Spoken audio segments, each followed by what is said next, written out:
সোমবার তাহসানের বিয়ের খবর নিশ্চিত হওয়ার পরপরই সামাজিক যোগাযোগ মাধ্যমে গুঞ্জন ওঠে ফায়াজ বেলা নামে এক যুবককে ধোঁকা দিয়ে নাকি তাহসানের সঙ্গে সংসার পেতেছেন তার স্ত্রী রোজা আহমেদ। ফায়েজ দাবি করেন রোজার সঙ্গে নাকি 2 বছরের প্রেম ছিল তার। এরপর তা নিয়ে তৈরি হয় নানা ধোঁয়াশা। তাহসানের স্ত্রী রোজা আহমেদের পরেই আলোচনায় আসেন তার কথিত সাবেক প্রেমিক ফায়েজ বেলাল। সম্প্রতি একটি গণমাধ্যমের সাক্ষাৎকারের আয়োজনে তাহসান রোজার বিয়ের প্রসঙ্গে ফায়েজকে ডেকে আনা হয়।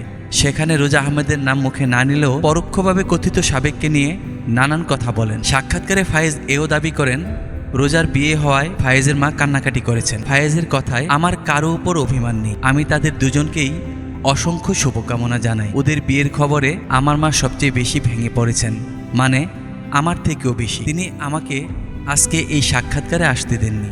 ফায়েজ বলেন, তখন আমার মা আমাকে খাইয়ে দিচ্ছেন আর সে সময় তার চোখে পানি দেখেছি। জিজ্ঞেস করলাম কাঁদছেন কেন? তখন আম্মু উত্তর দিলেন, এরকম তো অনেককেই খাইয়ে দিয়েছি, আমি তার নাম বলতে চাই না। তখন আমিও মাকে ধরে কান্না করে দিই। উল্লেখ্য, ফায়েজ বেলাল পেশায় একজন ব্যবসায়ী, সোশ্যাল মিডিয়া ইনফ্লুয়েন্সার। তিনি বর্তমানে ঢাকার খিলক্ষেত বসবাস করেন।